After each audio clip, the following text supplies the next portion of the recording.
बिल्कुल बड़ी खबर, बीजेपी 110 पर पहुंच गई है, यानी बहुमत से सिर्फ 3 सीट दूर है बीजेपी और कांग्रेस फिसल गई है। अभी की सबसे बड़ी खबर यह, रुझानों के मुताबिक कांग्रेस फिसलती हुई नजर आ रही है। कांग्रेस 98 पर पहुंच गई है, जबकि बीजेपी 110 पर। रोमाना, सिर्फ 3 सीटें पीछे है बीजेपी बहुमत से रुझानों के मुताबिक। तो ये पहली बार होगा जब बीजेपी रुझानों में बहुमत के आंकड़े के इतने नजदीक पहुंचे। 110 का आंकड़ा, और यही वो आंकड़ा है 2008 में जब बीजेपी ने पहली बार सरकार बनाई थी बीजेपी में, तो इसी आंकड़े पर बीजेपी पहुंची थी। और पहली बार रुझानों में बीजेपी बहुमत के आंकड़े पर पहुंची है। पहली बार रुझानों में बीजेपी ने 113 का आंकड़ा छू लिया है। ये इस वक्त की बड़ी खबर है, रुझानों में बीजेपी ने बहुमत का 113 वाला आंकड़ा छुआ। रूबिका, बीजेपी यहाँ 113, मैजिकल 114, बीजेपी आगे निकली। पल पल पासा बदल रहा है। बीजेपी 113, 114 होती हुई अभी कांग्रेस 96 पर, जेडीएस 14। इस वक्त जानकारी राखी, जल्दी बताइए। इसी पे जाएंगे जिसमें 8 बीजेपी, 12 कांग्रेस और 1 जेडीएस को। तो एक जेडीएस खत्म होती है।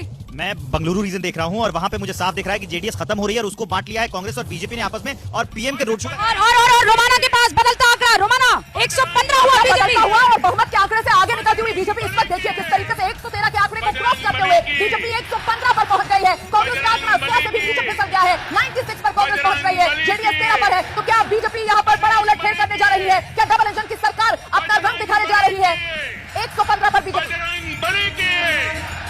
बजरंगबली की और अभी की बड़ी खबर, बीजेपी 116 सीटों पर आगे हो चुकी है, यानी बहुमत से भी आगे निकल गई है बीजेपी। अभी की बहुत बड़ी खबर, रुझानों के मुताबिक कर्नाटक में बीजेपी क्या सरकार बनाने जा रही है। 116 सीटों पर बीजेपी आगे। अभी की ब्रेकिंग न्यूज है, सबसे बड़ी खबर, बीजेपी 116 सीटों पर आगे, कांग्रेस 96 सीटों पर आगे, जेडीएस के खाते में 12 सीटें जाती हुई नजर आ रही है। रूबिका, तो बीजेपी की रुझानों के मुताबिक अभी अखिलेश, अभी यहाँ जितने भी मेहमान हैं वो एबीपी न्यूज के रिपोर्टर बन चुके हैं। सारे मेहमान कुछ ना कुछ जानकारी दे रहे, कोई टिप्पणी नहीं, सिर्फ जानकारी। इलेक्शन कमीशन की साइट पर बता रही है 39 सीटों का लीड मिल रहा है, इसमें 25 पे कांग्रेस, 12 पे बीजेपी और 2 पे 25 पर कांग्रेस आगे।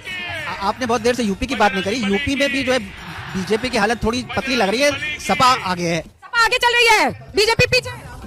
पंजाब में आम आदमी पार्टी आगे। कोस्टल कर्नाटक में यहाँ बीजेपी को थोड़ा सा नुकसान होता दिख रहा है, क्योंकि 3 और सीटों पर, यानी टोटल 5 सीटों पर कांग्रेस लीड करती दिखाई। टोटल 5 सीटों पर कांग्रेस। जल्दी आप सब टिप्पणी नहीं, मुझे खबर देंगे। जालंधर में जो है आम आदमी पार्टी आगे है और 35% वोट के साथ में आगे है, जबकि कांग्रेस जालंधर में आम आदमी पार्टी आगे।